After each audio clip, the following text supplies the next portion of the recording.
Welcome to RG kitchen. Add பண்ணி கலக்க போகிறோம். இன்னைக்கு பார்க்க போகிறது பிரெட் அல்வா.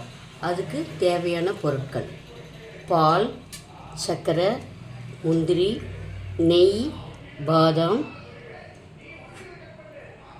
இப்போது பிரெட் அல்வாவுக்கு தேவையான பிரெட்டை நெய் ஸ்ப்ரெட் பண்ணி டோஸ்ட் பண்ணி எடுக்கணும். பிரெட்டு இந்த அளவுக்கு கோல்டன் ப்ரௌன் ஆகிற அளவுக்கு டோஸ்ட் பண்ணி எடுத்துக்கணும். 8 ஸ்லைஸ் பிரெட் எடுத்திருக்கேன். அதை இது மாதிரி கிறிஸ்பாக டோஸ்ட் பண்ணணும். நெய் போட்டு டோஸ்ட் பண்ணணும். அதை இது மாதிரி உடச்சிக்கணும். இது எடுத்து வச்சுருக்கிற பாதாமும் முந்திரியும் மிக்சியில் போட்டு பொடி பண்ணி வச்சுக்கணும். இப்போ நெய் ஊற்றியிருக்கேன்.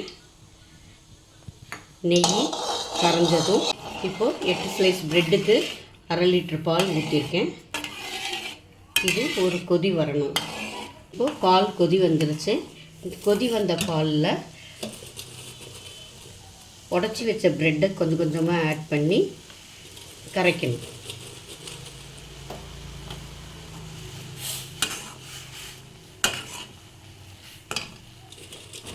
நல்ல திக்கான பாலை எடுத்துக்கோங்க. இந்த பாலில் இப்போ பிரெட் ஸ்லைசஸ் நல்லா மசிஞ்சு வந்துருச்சு.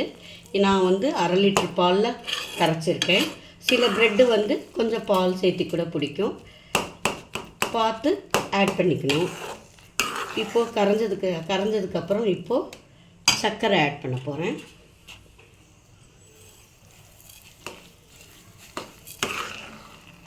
இந்த 8 ஸ்லைஸ் பிரெட்டுக்கு 150 கிராம் சர்க்கரை சேர்த்துருக்கேன். இந்த ஸ்வீட் உங்களுக்கு கம்மியாக இருக்குன்னு தோணுச்சுன்னா இன்னும் கொஞ்சம் சர்க்கரை நீங்கள் ஆட் பண்ணி செஞ்சுக்கலாம். நாம் செஞ்சுருக்கிற பிரெட் அல்வா வீட்டில் இருக்கிற இன்க்ரீடியன்ட்ஸ் வச்சே செஞ்சுருக்குறோம். ரொம்ப சிம்பிளாக சட்டுன்னு செய்யக்கூடிய ஒரு ஸ்வீட்டு தான் இது. இப்போது இதில் போட்ட சர்க்கரை கரைஞ்சிருச்சு. கரைஞ்சதுக்கப்புறம் இந்த ஸ்வீட் நல்லா எடுத்து கொடுக்கறதுக்காக ஒரு பிஞ்சு உப்பு ஆட் பண்ணியிருக்கேன். இப்போது நட்ஸ் சர்க்கரையெல்லாம் நல்லா கரைஞ்சி சேர்ந்து வந்துருச்சு. இப்போது நம்ம பொடி பண்ணி வச்சுருக்கிற பவுட்ரை ஆட் பண்ணுறோம். பாதாம் முந்திரி பவுட்ரை ஆட் பண்ணுறோம்.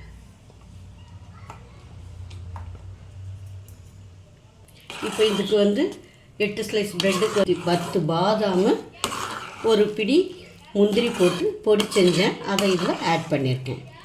இப்போ இதெல்லாமே ஒன்றா கலந்து வந்துருச்சு. இப்போது மீதி இருக்கிற நெய்யை இதில் ஆட் பண்ண போகிறேன். மீதி இருக்கிற நெய்யை கொஞ்சம் கொஞ்சமாக ஆட் பண்ணி கலக்க போகிறேன்.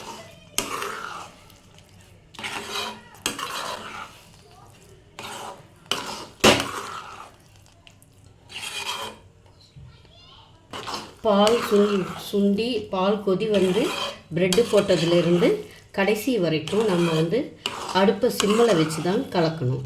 ஏன்னா இது பிரெட்டு இல்லையா, அதனால் அடி பிடிச்சிடும் சீக்கிரமாக. அதனால் பொறுமையாக சிம்மில் வச்சு கலக்கணும். இப்போது இது கொஞ்சம் ஒரு 2 நிமிஷம் கலந்தோன்னா திரண்டு வந்துடும். அதே மாதிரி இப்போது நட்ஸு நெய்யெல்லாம் கலந்துட்டோம். இது திரண்டு வரணும்.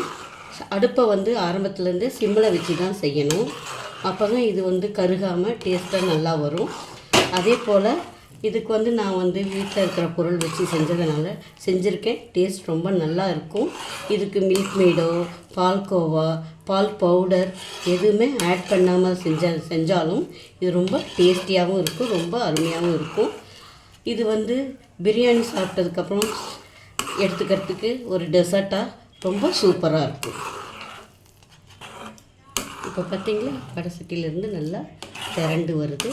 இந்த அளவுக்கு நம்ம கலந்து இறக்குனா போதும்.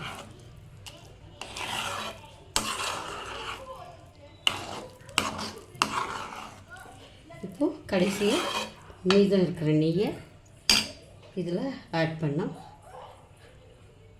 அல்வா ரெடி.